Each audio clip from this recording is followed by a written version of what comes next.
This is a fan-generated show. If you'd like to support us, please go to jrnyquist.blog. Also, don't forget to subscribe to our new Rumble channel. All your support is greatly appreciated. Hello, ladies and gentlemen. I'm thrilled to announce the release of my new book, Obama's True Legacy: How He Transformed America. There's a reason why Mike Huckabee calls it a ferocious and chilling read. Order it now at Amazon.com or at FrontPageMag.com. Good evening. Welcome to the Glazov Gang. Tonight, another fantastic program with another fantastic guest. Ladies and gentlemen, please remember we are a fan-generated program. We need all the help we can get. Please subscribe to our YouTube channel, to our Rumble channel.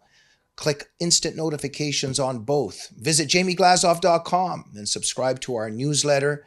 And also please support us there financially if you have a little bit of extra finances. Make sure you're supporting Annie Cyrus, our producer, and her fight for freedom at liveuptofreedom.com.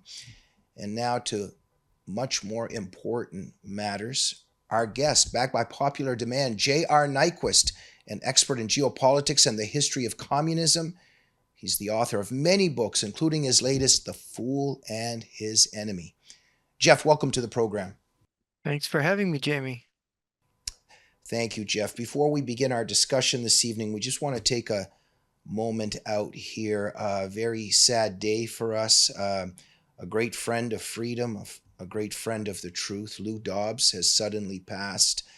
He was a great ally in our fight for America and for liberty, and he did it with excellence. And our hearts and prayers are with Lou Dobbs and with his family. Very sad day. Our producer, Annie Cyrus, was a very good friend of Lou Dobbs on several realms. Let us hand the floor to Annie for a moment just to get some words from her. Annie? Thank you, Jamie. Yeah, it's definitely a sad event for not just me, or I would say for the entire nation. Lou Dobbs, a legend, more than 50 years of being a voice out there, CNN, Fox, and regardless of the attacks and the mistreatment of any of those networks, he continued fighting, telling the truth. A journalist with complete understanding of Judeo-Christian values, American values, conservative values.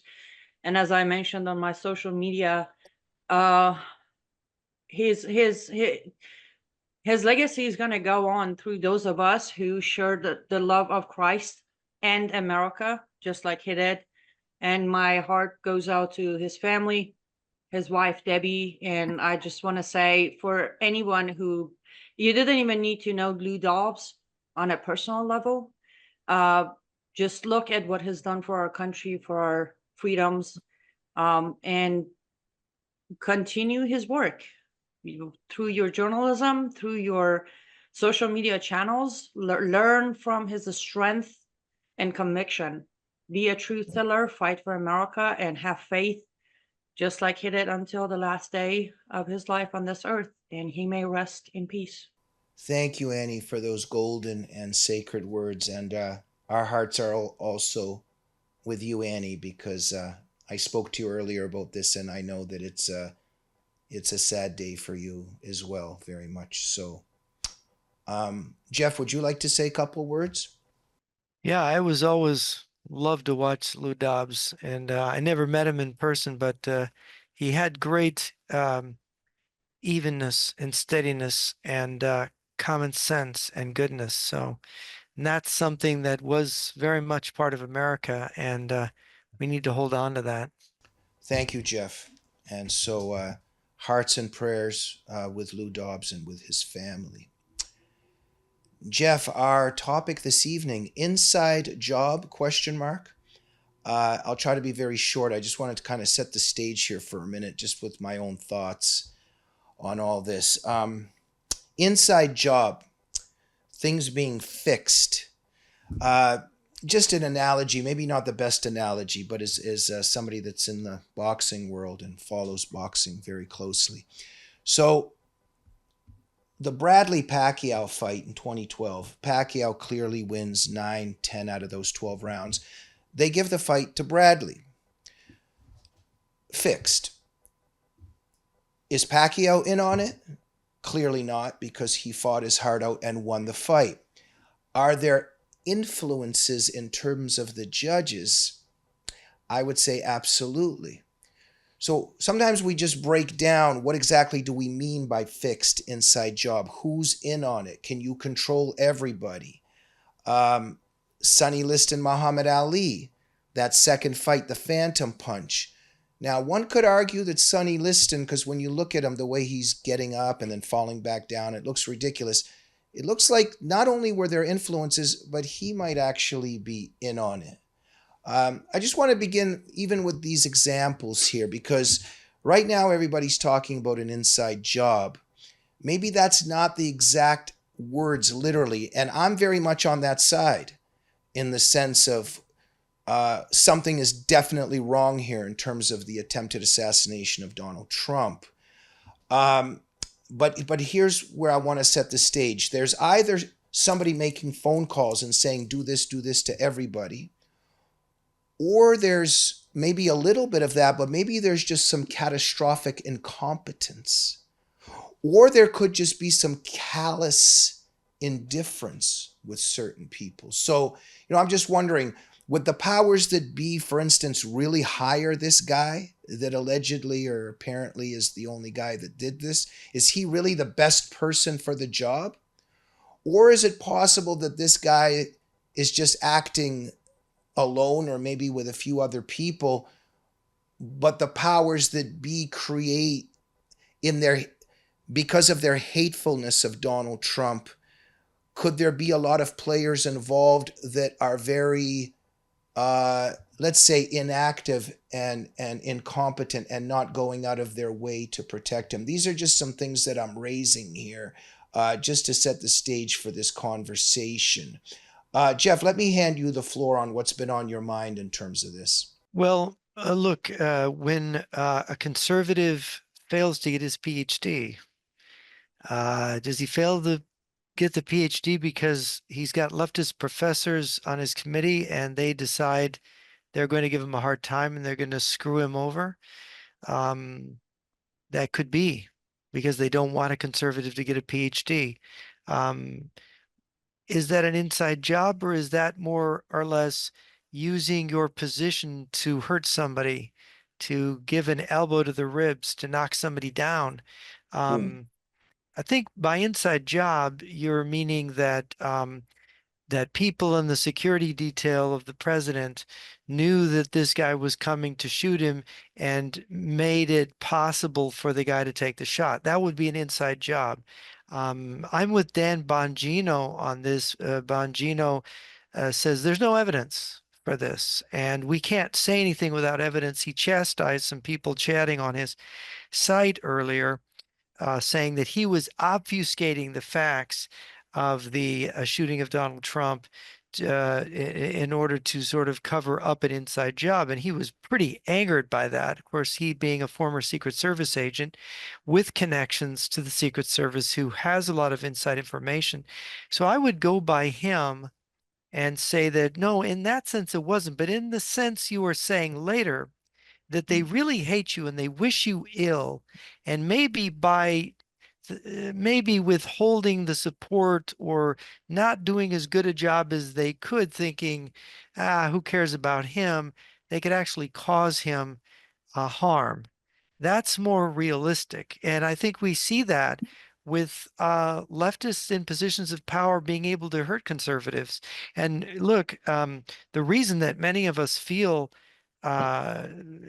feel persecuted, feel there's something against us in this world is because we've experienced it. We've seen it happen to other people. We've seen people denied jobs, denied fairness in court cases, as we've seen in the courts.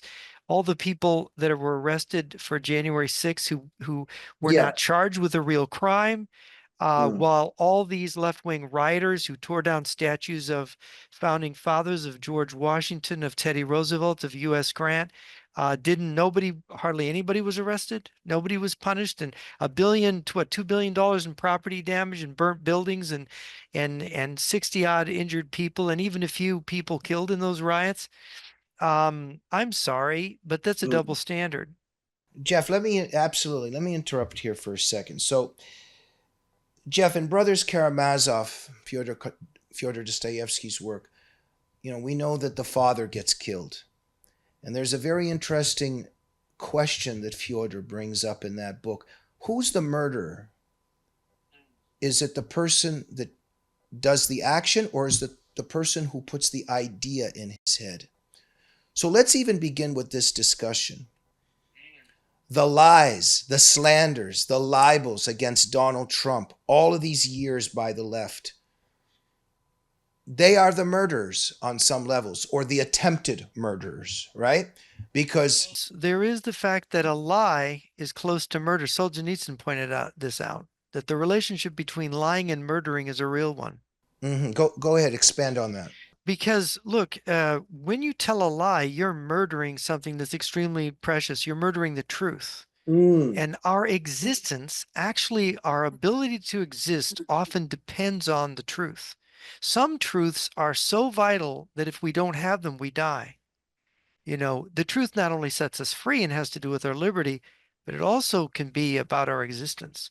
And so when President Biden says that that Trump wants a bloodbath, and I've heard him say it more than once, and you could rewind the tape, and he's called Trump a threat to democracy, a threat to freedom, a threat to America. You're putting ideas in bad people's heads.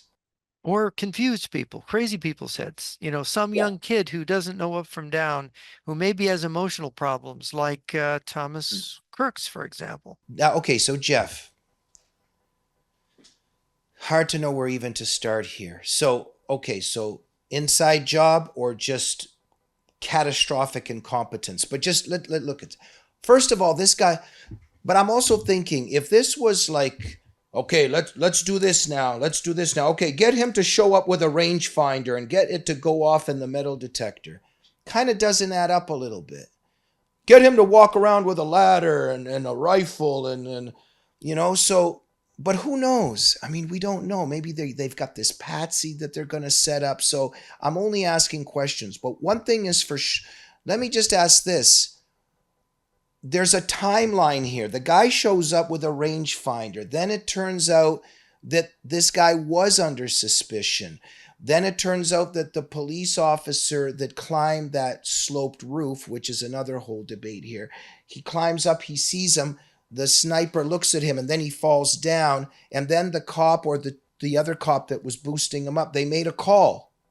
And that call goes to everybody on the security apparatus. What was the time difference between that call being made and Trump being warned, or his people being warned for him to get down? Something's very problematic there. The snipers firing only once Crooks had fired first. Something's not right there. Was there a stand down order? Go ahead, Jeff. Yeah, no, and we've seen the testimony from some of the people involved. The police say they made this call on that radio. The Secret Service is not so far released the recording, which these things are always recorded. And there should be a transcript, there should be a recording that shows. It's very suspicious to me that the Secret Service is not releasing that recording. This is not a good sign. There's three things. I think Dan Bongino said why was Trump allowed to stand at that podium when they knew 26 minutes before there was a suspicious person there? Because people had said, there's a suspicious person, we got to track him down. And of course, the intelligence people associated with that protection unit, they're always questioning these suspicious people. They shouldn't have let Trump get up there. They could have waited 26 minutes for the event to begin. The people can wait, especially for the safety of the people there and the president. The other thing is, why wasn't there a drone? Drones aren't that expensive. I can go buy one for $100 online and have a drone with a camera and be watching.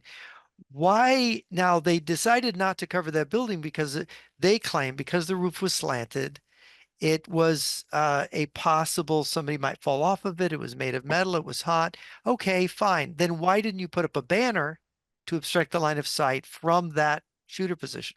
Or why didn't you properly instruct the police how to be around that building? And of course, now the latest I've heard is that they were looking for him. He hid in the building and he saw the air conditioning unit and he saw the roof access through the air conditioning unit. And that's how he got on the roof. That's the latest and this was Don Bongino was saying this earlier, I think earlier today on his program. So um, that's a very interesting thing, but what it goes to is it goes to gross incompetence. You know what is funny? Why does he only have a two-man sniper team and not the four-man that it usually is? Jeff, also, we saw the video of the Trump supporters that were there going, look at the guy, look at the guy, look at the guy. How is it that people that are just there to see their president or former president, person they love and support, why do they see him?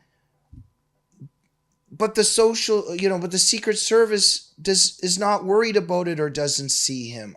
See it because the roof was in an incline from the vantage point of the Secret Service men on the. But after them yelling like that, somebody should go, get down, get down. You know what I mean? What other people don't know is, it's amazing. The shooters, the Secret Service snipers on that roof behind Trump that shot and killed Mr. Crooks.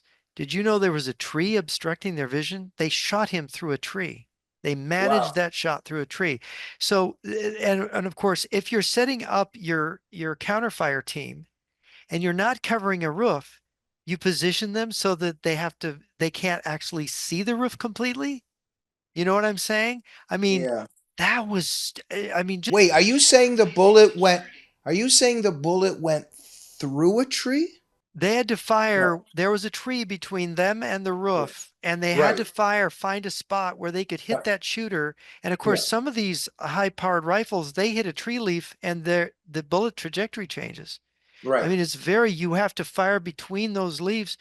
And so I don't know how much their vision was obstructed and how difficult it was for them. It might have been difficult for them to see him at first. They had to, like, where is he? What is, and they're looking through this and they're trying to distinguish. You can see how that could be difficult through a telescopic sight if anybody's ever done that. So I think that look, the head of the Secret Service, that squad, should resign. There should be a whole bunch of resignations in the Secret Service. The fact that his team was not the size it should have been. When the First Lady, Jill Biden, gets 4 snipers, right, and more personnel to defend her, Trump is a much bigger target than the First Lady. And they, but they, and they had taken some detail, the Secret Service detail, away from Trump that day to protect Jill Biden somewhere. And what I'm wondering is, what if a BLM speaker was speaking somewhere? Would they take the detail away from the BLM speaker? So there's definitely some malice combined with incompetence here. I think so. I think I think you may be right.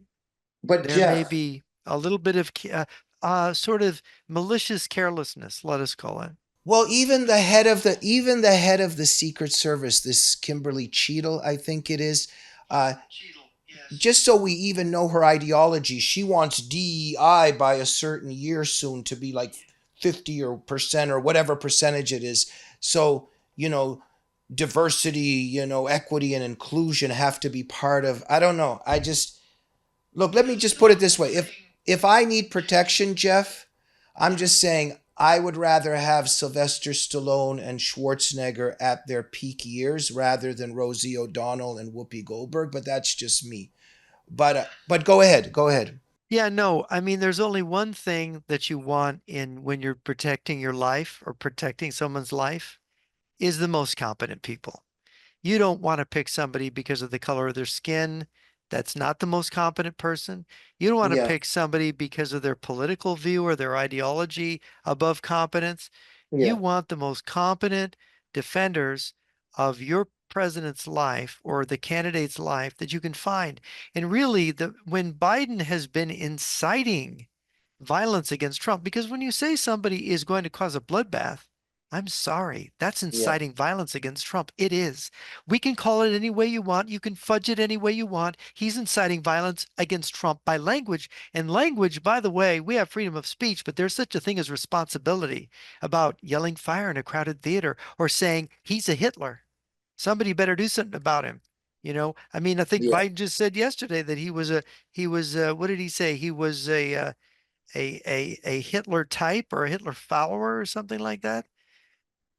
That Biden said about Trump. I mean, Yeah. these are Yeah. so outrageous. This is so beyond the pale for American politics. I'm sorry, there needs to be consequences for Mr. Biden for Yeah. these for his language. And as far as them slacking on the protection detail of, by the way, Robert F. Kennedy Jr. and President Trump, that's wrong.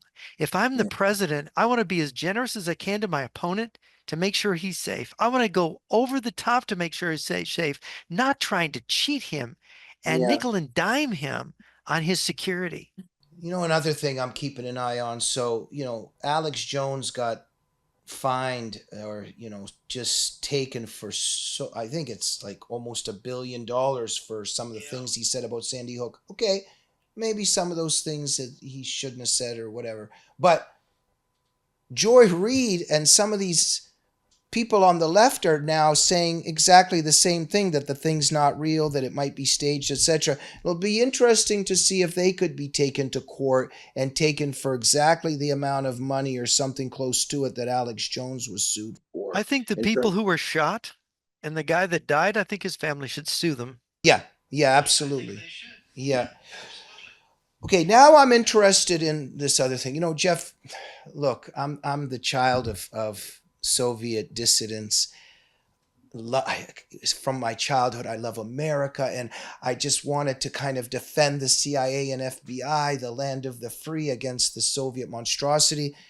And I'm still that person, but I kind of didn't see certain things growing up. And I realized, of course, and especially after what they were doing to Roger Stone and to Michael Flynn and to Trump, et cetera, we see that the intelligence agencies are not necessarily our friends, and that they're capable of very dark and bad things. And we see what's going on with the open border today. So we know that there's a good America, and then that there's a realm of America that is trying to destroy America. And they're in our government and in our intelligence agencies. So where am I going with this? I don't want to ramble too much here, but I just mean that I've kind of had my own awakenings, and we can maybe agree to disagree on some things. I studied the Kennedy assassination my whole life. Now with this new book, The Final Analysis, it just shows almost beyond reasonable doubt there were some shots from the front, and it's not the official lone gunman theory. I used to think the 9/11 truthers were crazy, but the more I started looking into it, there's a lot of things don't add up. We've got 3,000 architects and engineers that have discussed how buildings fall, etc., etc. But let's just save that for another day. But I just want to put it on the record that I'm not that guy that has the blinders on and doesn't see that there's evils that can be committed by bad people in our government. So here's where I'm going with this. The FBI can't get into Crooks's phone. Oh, but you can get Mike Lindell's phone. And you can get into Mike Lindell's phone. I don't even think they've given that phone back to him yet. They can get into the phone of a grandmother that's praying in front of an abortion clinic. They can get into her phone without even getting her phone. They have ways of doing this. But what's this whole thing that they announced in the beginning, that they couldn't access his phone right away? That is complete BS. Well, they have found that he did put a message on social media. Did you hear that? Crooks, Vaguely. Yes, go ahead. there's a game server called Steam that people play video games on, and he's got an account there. And on that server, Crooks put a message, a threat message. He said, quote, July 13th will be my premiere. Watch as it unfolds, unquote. So he did post something on social media, but it was cryptic. Nobody would be able to tell much from it, but he did do that. Now, what other social media he has. I wouldn't see, the thing is I've known CIA and FBI guys that were good, patriotic Right. Americans. The Absolutely. problem is the same as I've known good college professors. The thing is that we've got a growing, I have to call it communist, because I know they tried to recruit me when I was in college. Marxists, there's different kinds of socialists. Far left people believe in that America is a bad system, that capitalism and freedom are a lie, that we need to fundamentally transform America. They've really, what we didn't realize is that, well, I've realized it, they've been growing in our midst. And they've been moving into government. They've been moving into the bureaucracies. And Barack Obama was one of these people. I believe that Biden has been associated with these people. I think the Clintons were. And they were all about staffing the permanent government, the bureaucracy, with their kind of folks, putting them in management. And I knew some of these folks in college who went into government management. And I thought, wow, they just go right in there. And you see, it's like Bella Dodd said, you take over you take over the personnel office first. You decide who gets hired, who gets fired, who gets promoted, who gets demoted. And you control the personnel, you control the agency. And so there's not very many of them, but there's not very many of these positions that control the agencies. And if they Mm. can get control of the agencies, they make the policy and they can threaten their employees and say, you don't reveal this, you don't say that, or your career's over. And pretty soon they're muzzling, and we've all heard the stories, they're muzzling agents, they're intimidating agents, whether it's CIA special agents or CIA officers or FBI special agents. You can do this, or Secret Service people. And you can actually destroy the career. And I know that the people who are really working for the communists or even working for a foreign power, I've heard stories from within the CIA about careers being ruined of the people that were actually serving us. Yeah. And what is there? And we see how unfair the courts are.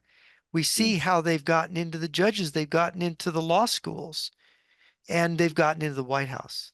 And so we have a problem because we said decades ago that Joseph McCarthy was wrong to say there's communists infiltrating government, and we didn't do anything about it. We closed down the Committee on Un-American Activities and the Senate Select Security Committee, didn't investigate people anymore. The FBI by the time the Cold War ended, they weren't investigating communists anymore. They weren't watching domestic communists.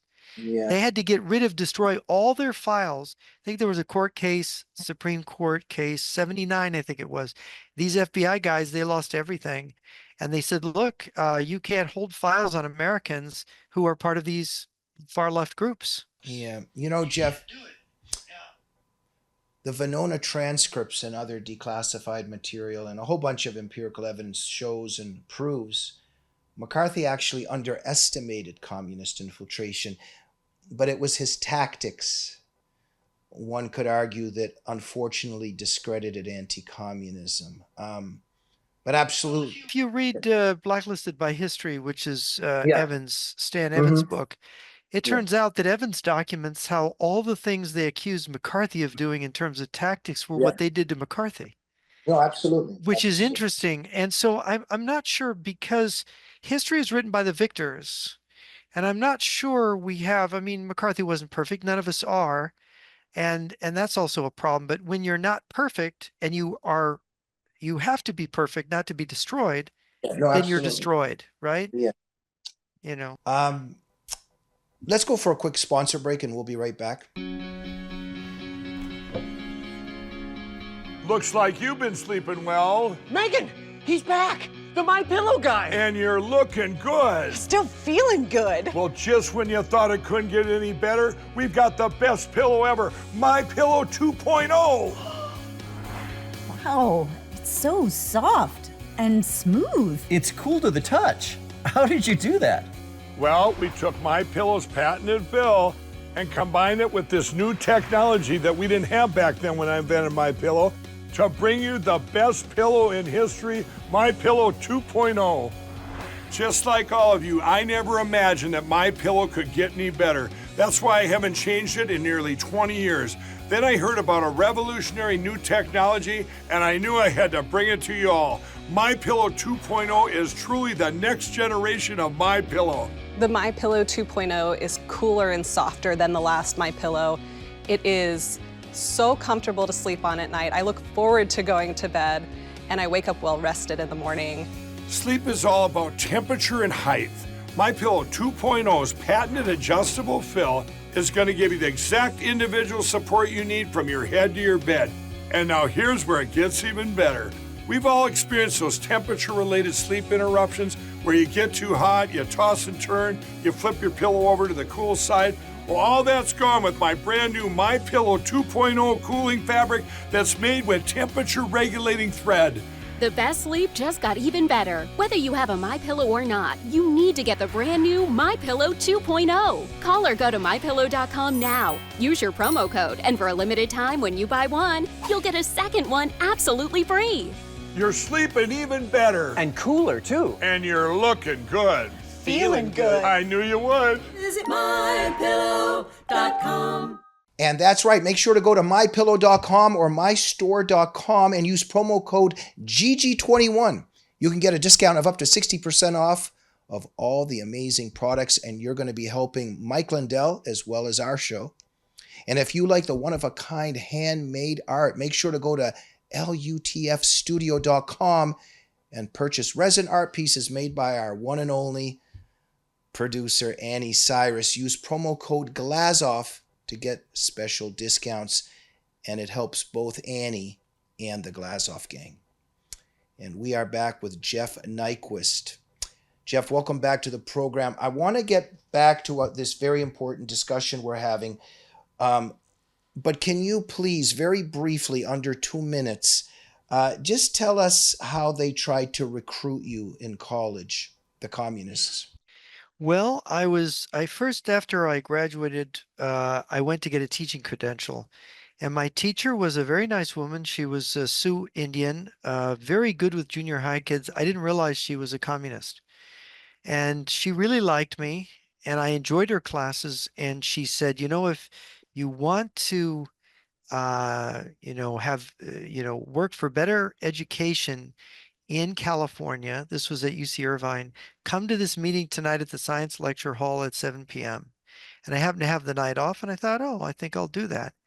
And I went to the Science Lecture Hall. She was there, and it was all this communist literature on the tables out in the lobby. And at that time, the communists were really fighting apartheid. And it was different communist organizations, but the Communist Party USA stuff was there too. And I went in there, and it was a Marxist-Leninist member of the Communist Party who gave a talk about overthrowing the dictatorship of the bourgeoisie in America, and how they were going to infiltrate, they were going to take over the Democratic Party through its left wing, elect a stealth communist president, and then turn the country over during some future crisis, an economic crisis, into a communist Soviet country, and run everything like the post office, like Lenin said. And after that, I was amazed, because I'd never heard a communist speech. I'd never met real communists before. I'm in my 20s, and I decided I was going to jump up and shake his hand and congratulate him, because I wanted to get the feel of him as a person. I wanted to find out, because I thought that if I could interact with him right at that moment when he had finished his speech, I could get the key to his character. But what I didn't realize is that when I did that, my master teacher was watching, and the others were watching, and they thought my jumping up to congratulate him was my approval and fanatical belief in what he was saying, when I was just doing a personality test of my own. That when I, wanting to touch his hand, wanting to look right into his eyes. And it was fascinating to me, because when he saw me, he was like a little boy initially. And when he saw my approval, he just sort of flowered. It was a very strange expression on his face.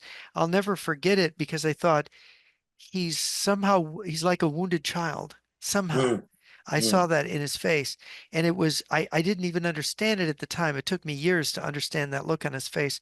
But what had happened is they set me down as one of them. I got invited to things and I was friendly and I just listened and watched and thought, I'm a fly on the wall and I can't believe this is real. And these guys, there's like a cell here and they want me to be part of it. And so what happened after I ended up in the politics and society group. I went in for a PhD after that. And finally, someone I didn't even know was part of this group invites me to lunch. And I thought, I've never been that friendly with her, not sure why she's inviting me to lunch. And during lunch, she turns to me and she goes, they want a commitment. And I thought I was going to say, who are they? But then I realized I knew exactly who they were. Goodness gracious. And I thought, I don't want to be dishonest or disingenuous because that's just not right. And I kind of put her off during lunch, but on the walk back to campus from the restaurant, I said, look, I don't really believe in Marxism. And so I can't give it a commitment. And she was very, okay, I understand, but that was the beginning of the end of my academic career. What if you had said yes? Oh my gosh, I would have You had a wouldn't be very on the good Glazov job. Gang. I would be in I would be wealthy, and I think I would, because they loved me. They said, you are so talented, you are so smart. And the thing about conservatives is they don't treat young, talented people that well. Yeah. I never experienced any good, I experienced rather not very good treatment, and they treat you like gold. Yeah, scary stuff. Thank you for sharing that, Jeff. I studied algebra his for a long time, Whittaker Chambers, all of that. But I think beyond reasonable doubt, everything that's come out, guilty as charged, right?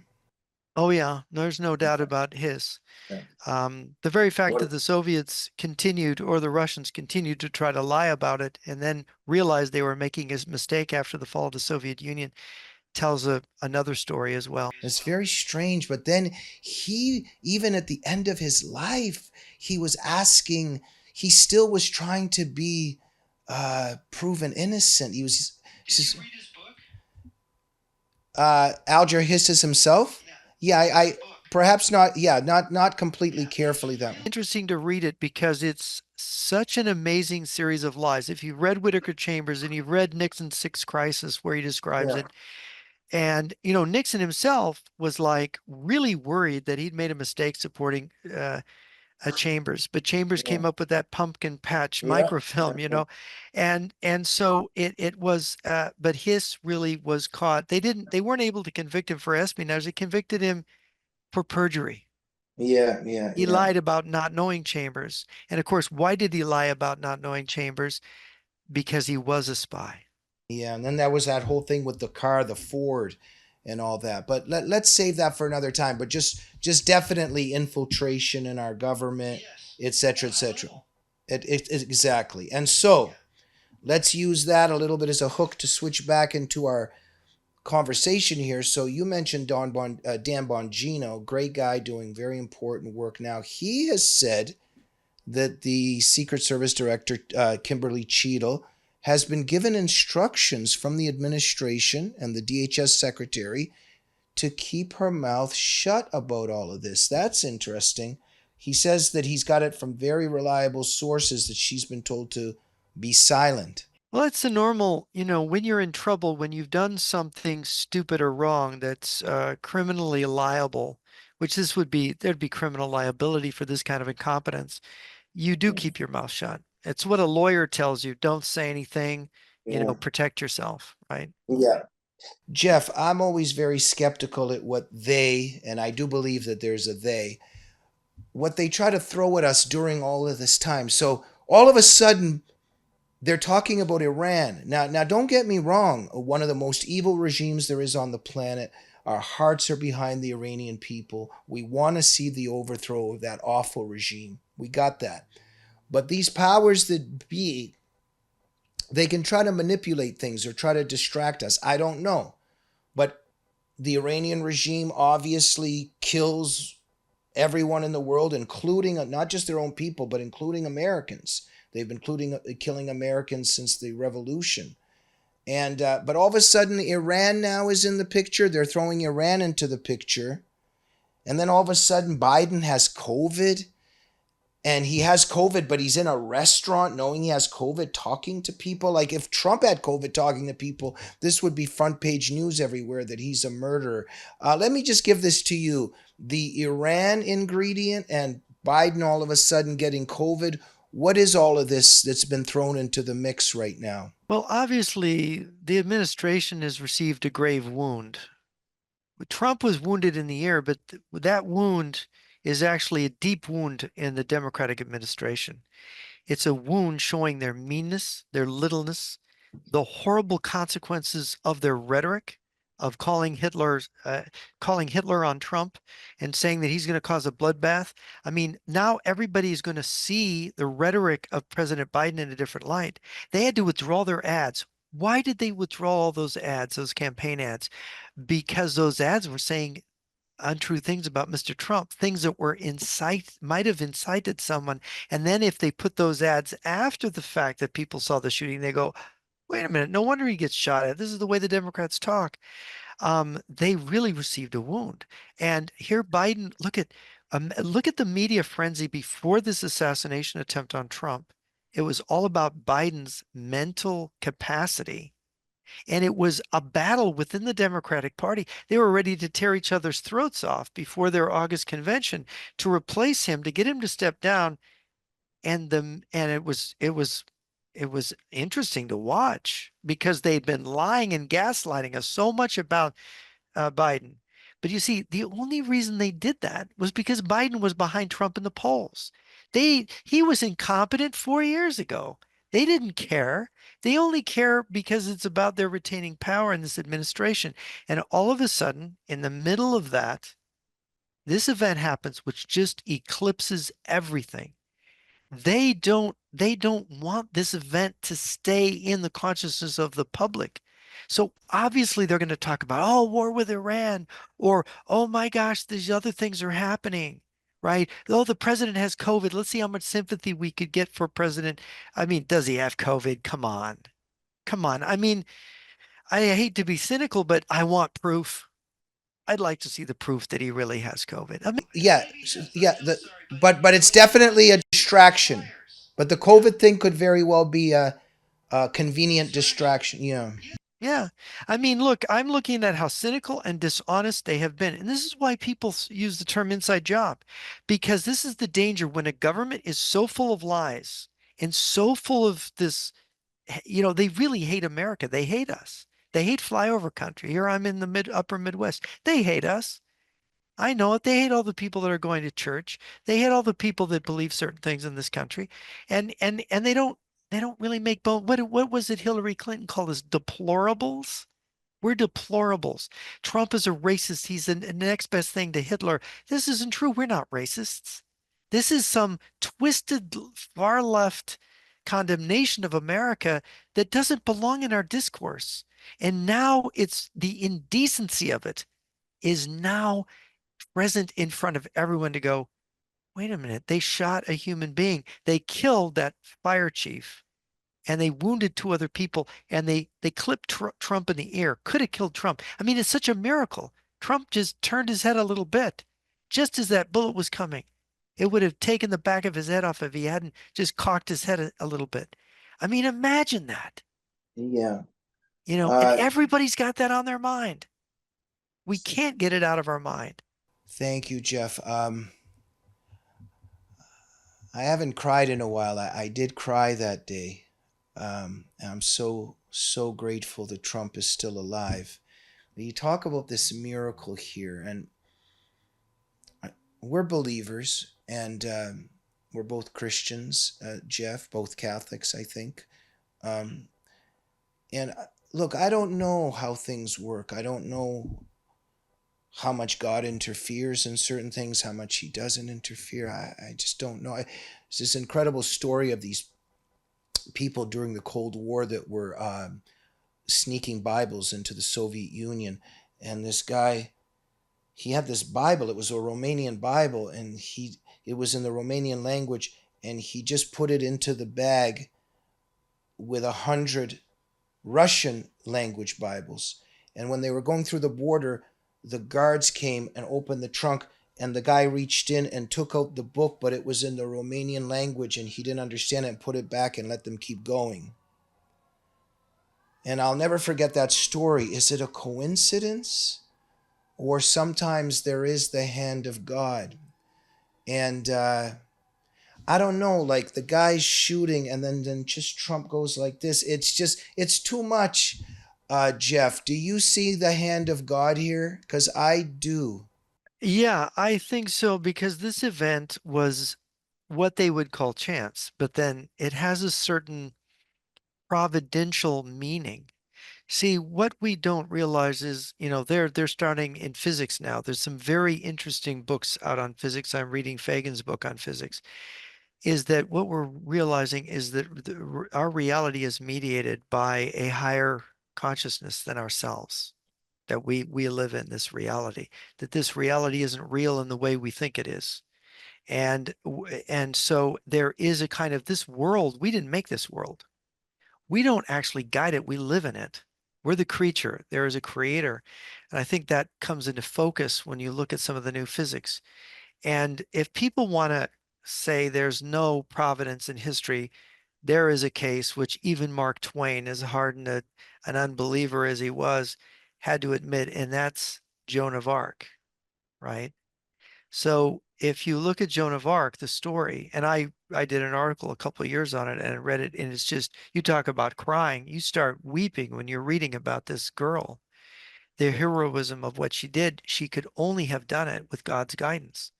She was told things by the messengers from God. And there is no doubt when you study this, Mark Twain said in his essay, famous essay on Joan of Arc, that she was the greatest person who ever lived in history, because they had just released the transcripts of her trial. And he said she defended herself at her trial. And she was brilliant. When the English put her on trial and burned her as a witch, the thing that she did, and this is for, as Americans, we have to understand, France was going out of existence when Joan of Arc was alive. France was conquered. King Henry V came in, and he had taken Paris, and he had taken over most of France, and there was just a little bit of it left. And nobody thought it was going to exist. It's just like Scotland became part of Great Britain. France was going to become part of it too. And all of a sudden, this milkmaid, Joan of Arc, appears. She goes to the heir apparent to the throne, the Dauphin, and she says, God has sent me, and I'm going to see you crowned in Amiens. You're going to be crowned king. And it was like impossible. The English army's unbeatable. They're invincible. We lose every battle. They lost every battle for years and years. And no, you'll win as long as it's my banner. And she won every victory. This girl, this 16-year-old girl, 16, 17-year-old girl, it's impossible. And everybody said it was impossible. It was a miracle. And France came back into existence like God wanted France to exist. Now, think about 1776. America would not have come into existence without the help of France. France had to exist for America to exist, because it was French troops and the French Navy. That one time the British ruled the seas. During the American Revolution, the French always lost against the British. The French won a naval victory against the British. I think the only time they ever did a significant naval victory against the British was during the American Revolution. And that's why Lord Cornwallis got trapped at Yorktown and had to surrender to George Washington. And that was the end of them. And it was the French that made that happen. So without Joan of Arc, no France, no America. There's some kind of plan, right? There's a plan, and this was part of it. And Joan of Arc was the most clear sign that you could have. The life of that woman, is you read it and you go, these are miracles. Fascinating. And praise Jesus. Jeff, we got to go. It's always kind of sad letting you go, because you're the kind of gentleman and scholar that one wants to speak to for hours. Thank you, Jeff. Look, just under 2 minutes, please, because we really got to go. I'll throw two things on my mind at you, and you respond the way you wish. I see something a little bit more. There's a kind of light like around Trump ever since that happened. I'm not saying there never was. I love Trump. There seems to be something, a kind of godliness or light around him since then, like the way he sits, the look on his face, something a little bit, I don't know if it's just me, but he's been affected somehow by something divine since it happened. And it's hard to know what's in his heart, but I feel something there. And I'll also just add, I think the Democrats and the left, even because they're all collectively involved in wanting to kill him, but they failed. And I think in their failure, I think they've suffered a drastic setback. And that picture, oh my Lord, of Trump getting shot and getting back up and screaming, fight, fight. This is the moment, one of the greatest moments in human history. What an individual. But Joy Reid thinks that Biden coming back from COVID is just as brave and heroic in terms of that. Let me give you the final 2 minutes in terms of what I've just said. There's a book everybody should read. It's called Heroes and Hero Worship by Thomas Carlyle. It was from a series of lectures he gave. Carlyle was one of the two greatest English prose writers in the 19th century. The book basically says, what is a hero? A hero is a person who is imperfect like us, like all of us, but he has a truth, an important truth that everybody else is afraid to say. And he had the courage the hero has the courage to stand up and say that truth. And God decides to make him an instrument of providence. And then this kind of miracle happens where this person who would otherwise be crushed because the forces against him, whether it's Joan of Arc or Trump or whoever, are so great, he should have no chance, or she should have no chance. But they do. They somehow triumph. And Carla said, God or providence, this is how you see it in action. This is also very unlikely because our country should be doomed, right? Things have gone way too far in the wrong direction to come back. But look at this. I mean, we have a chance here. And Napoleon recognized this, and he covers Napoleon's life in there. He says Napoleon kind of betrayed. He was good up to a point, and then he betrayed it. And Napoleon actually said this. He said, you know what? I am a creature of providence or destiny or fate. And I know that when that is taken away from me, you could blow me over with a feather, like a feather. You could just blow on me and I'll fall over. Because he knew that he didn't do it, that he was held up by something else, something divine. Golden sacred words, Jeff. And we ask our Lord Jesus Christ to continue to protect Donald Trump. Fascinating discussion with you, Jeff. Thank you for being a scholar and a gentleman. Thank you for always so genuinely and profoundly seeking the truth and discussing it.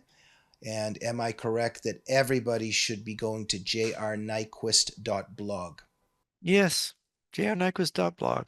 And there's lots of resources there, and there's some great insights, I hope. Absolutely. Jeff, thank you for everything, and we'll see you soon, okay? Hang in there and keep up the battle. All right, you too. And thank you for joining the Glazov Gang this evening. We'll see you soon. Good night.